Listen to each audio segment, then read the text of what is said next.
Hello everyone, welcome to Sweet Tomato Vine Homestead. I'm Linda. Today I'm in the East Garden and I am checking out my pumpkin and my squash crops. So I'm just trying to make sure these squash vine borers are not out here eating up my squash plants, digging their way into these vines. And so that is what we're going to be doing today. We're going to be checking on the squash and pumpkin plants, and we're going to be also seeing what we have growing out here. So let's get started. Okay, so this is where I'm going to start right here. And as I can see, this plant right here is one of the Lady Godivas. And at first glance, I really don't see any squash vine borer damage. We haven't gotten any rain since I put all of this diatomaceous earth out here. The vines are looking intact, and that is a good thing. Looking at the plants, I don't see at first glance, because you have to really look at your plants really good, and you have to look underneath your leaves for the damage. Now what is this? It looks like some kind of, that's a snail. That's a snail. I've dropped it. So the snail was on here with a shell, and you can see that it was doing some damage. You know, that's where it was right there. But it was doing minimal damage. It's not like the damage that squash vine borers will do to your plants. Okay, so that is the Lady Godiva plant. Some fruit right there.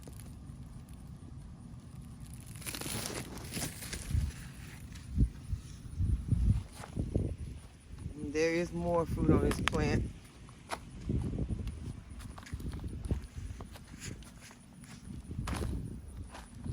There's one right there. Nice Lady Godiva squash. As I am looking at this plant, I still don't see any squash bugs, so I'm feeling good about that. Uh-oh. Okay, let's go over here. I see some eggs.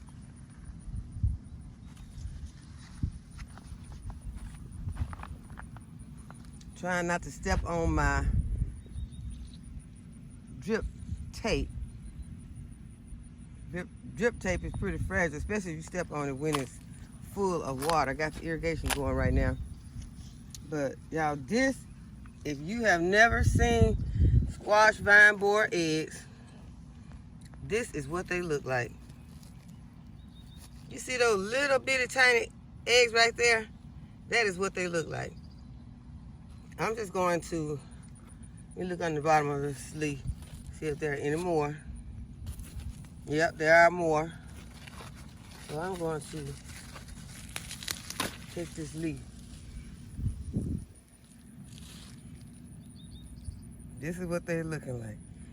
So what I'm going to do is I'm going to take this here, and I'm going to put them into a bag, and I'm going to seal this bag up. I don't even want to be squeezing them or anything like that. I'm just going to put them in a plastic bag, Dollar General or Walmart bag, grocery store bag, something like that, and just seal the bag up. Just close it up so they don't have a chance to escape. They don't have a chance to hatch and do any damage to my squash plant. So I'm gonna go ahead, I'm gonna do that immediately. This is one of the leaves on my scallop plant, also known as patty pan squash. And it has some eggs on it right here. I'm not gonna remove this entire leaf. I'm just gonna close the leaf up, take this off, and put it into my bag. Yeah, got my bag right here. I'm just gonna put it into my bag. This is how I'm treating my squash and pumpkins. And y'all can see that I got a lot of scallops down there. Y'all, those are some good little things. If you like squash, you'll probably like these scallops. And they have, some of them have, looks like one of them fell off. Let's see. No, it's still connected. Thought it had fallen off. So yeah, these are very delicious. I got one over here, needs to be harvested. One back there that's pretty large. As you can see, I still got diatomaceous earth down here on the base of this plant. And you want to put it on your plant.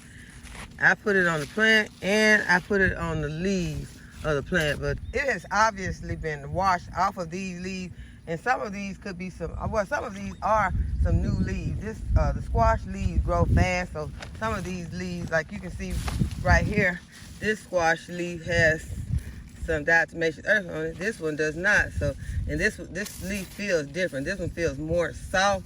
This one right here feels more soft. So this is a newer plant. Let me just turn it over and check it for eggs.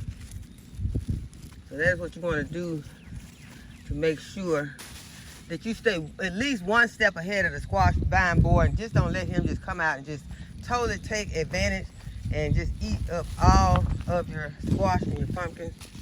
Got some squash forming right here.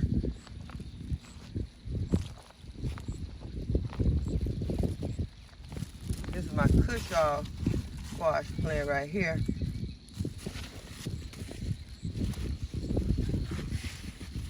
And the Cushaw squash has ran all the way over here. So you all know that your squash and your watermelon vines will run, but y'all, it ran over here into some tree limbs. We've been cutting tree limbs, and those tree limbs right now are on my squash plant. So we got to come out here, move some limbs. So you know, it's always some work. Y'all look, he done got on the end of my shovel, a grasshopper.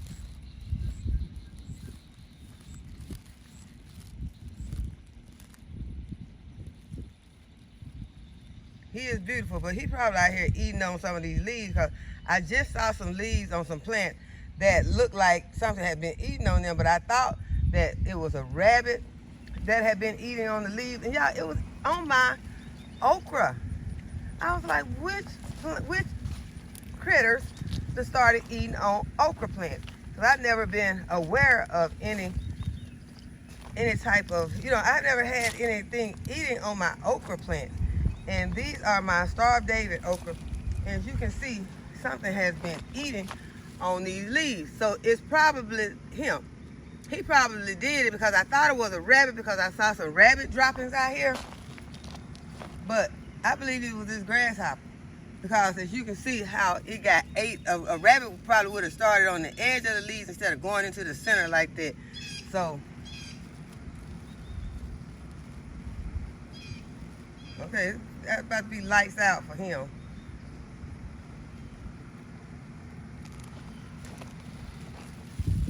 Okay, I let him go. He gone over there now, y'all. I feel sorry for him. I let him go.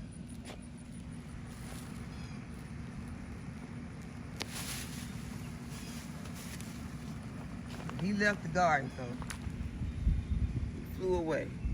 But see the damage that was done to my okra plants? And I've never had anything like that before. I also have some Jamaican sorrel that has came up. I don't know if I showed it to you all in the last video, but the Jamaican sorrel is growing real nicely over here. Okay, I'm standing on a tape. That's one thing about having your tapes out here. When it starts getting covered with vines, it's gonna be hard to not step on these tapes. So best thing that what I think I'll be doing is when I come out, I'll make sure that the water is not on. That way, if I do step on it, I won't cause any damage by busting my my drip tape, because I stepped on it when it was full of water.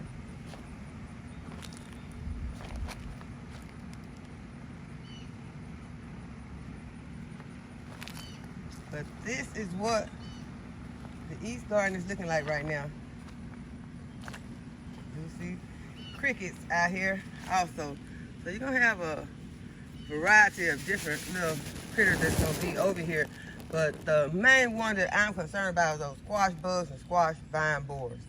The damage that they do is just would devastate your pumpkin and your squash crops. So those are the ones that I am out here trying to protect my garden, trying to protect my squash against, because I want to make sure that I get a good squash harvest before they have a chance to do damage. And I really don't want them out here at all, because I don't want to just, after I get my squash harvest, just turn turn the area over to them, because y'all, those eggs can come back the next year.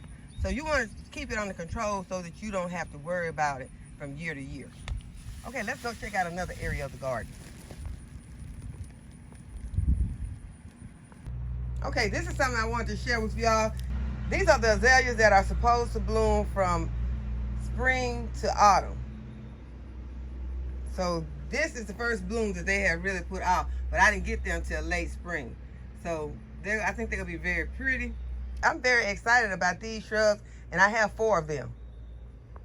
I'll give you all a look at this Dollar Tree stackable that is loaded with this rose moss.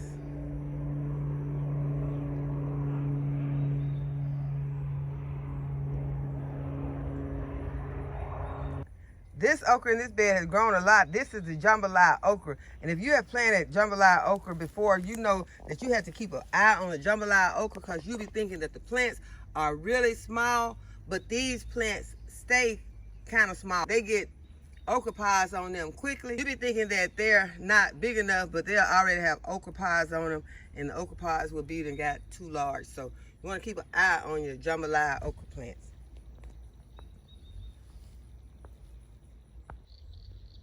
Anasazi beans are about to get flowers. So after they get flowers, you know it won't be long before you have the actual bean.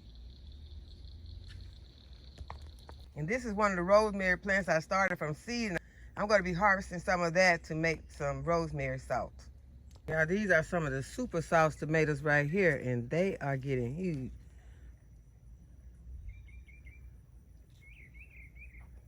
But I am so excited to share this with you all. This is my first purple coneflower echinacea. This is one of the ones I started from seed, and I am so excited about it. The flowers are small right now. This is the first time I saw one come out, so I don't know if it actually comes out this small all the time, or is that just this plant? Maybe, I don't know. But y'all let me know if this is the way they come out this tiny, because I was thinking that it would look more full when it came out, the pink part of it. But y'all, this is an awesome flower. This is a medicinal plant. And look, that is not the only flower. You know, we was waiting on this flower right here for the longest time, but now look at all of these other flowers. So this is the way that this plant is growing. I am super excited. And it's got flowers all the way down. This plant grew very slowly for me. Now that it has started to grow, it has really taken off.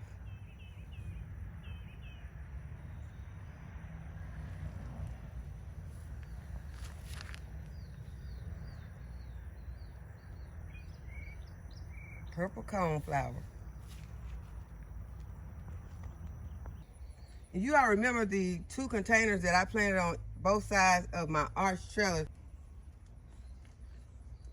I do have some beans in here also. And the other side also has beans and cucumbers and watermelon. So I don't see the watermelon. I don't see any watermelon. I think I put the sugar baby watermelon in here, and some pole beans and some cucumbers. We'll soon have some plants climbing up this trellis. And over in here is the potatoes that I planted in this chicken feed bag. So the potato plant has started to die back. So we'll give it a little more time. I'm gonna go and look back and see when I planted these potatoes, and then I will decide when it's time to harvest them. But they look like it'll be real soon.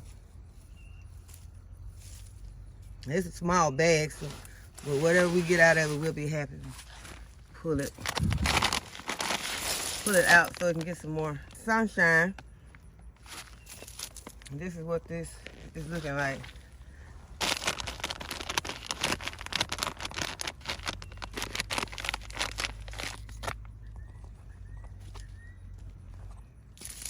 After I see when I planted it, then I'll take the irrigation off, because I have irrigation hooked up to it right now. And here is what my okra plants are looking like. I did go ahead and fertilize my okra and my corn yesterday. Gave them fish emulsion, slow release fertilizer, and some more bloom.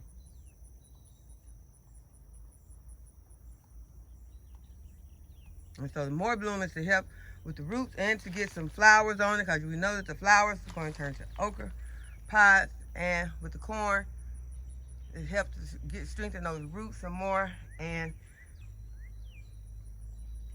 make some larger ears of corn.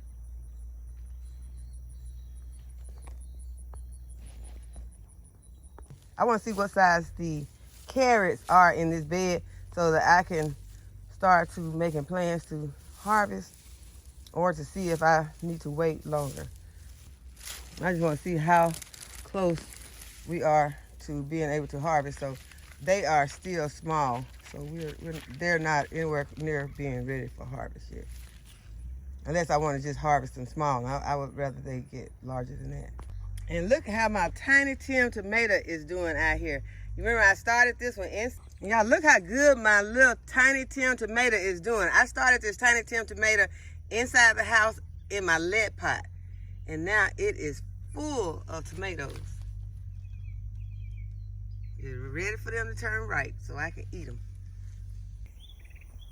And I had no idea that the banana plant would get this big this fast and have pups like this already. Y'all, the trunk on it is massive.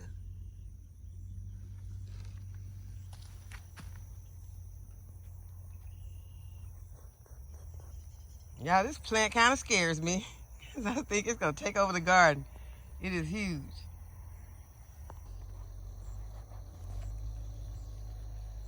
Y'all, the peaches are ripening on this tree. Look at those beautiful peaches.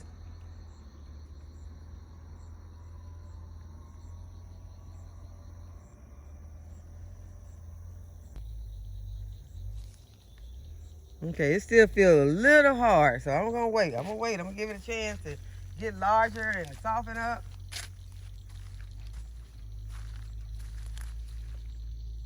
There's some more in there.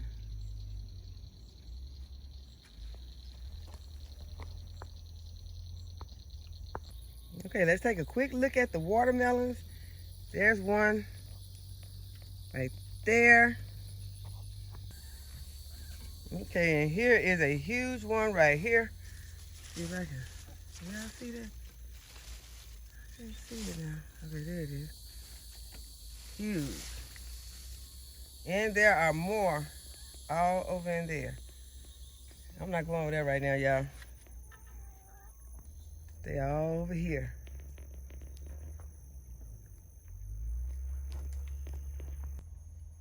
Okay, and look at the moringa tree. It is looking awesome.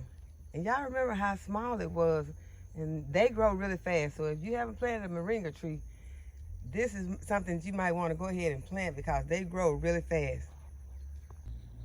Okay, I have some tomatoes over here that needs to be harvested.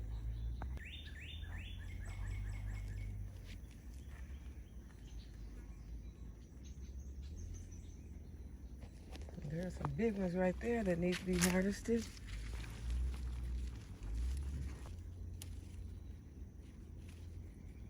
I'm gonna take these right now and wash them and eat them. I'll come back when I get a bowl for the rest of them because I didn't bring anything out here to harvest with because I didn't plan to harvest anything, but I will be taking these. I'll be taking these and washing them and eating them right now, and I'll come back with a bowl to harvest the rest. Okay, but to give you a look at what the corn is looking like, those cobs, corn cobs are beginning to fill out in here, so I'm excited about that. And I'm gonna stop and harvest some of this basil to go with my tomatoes.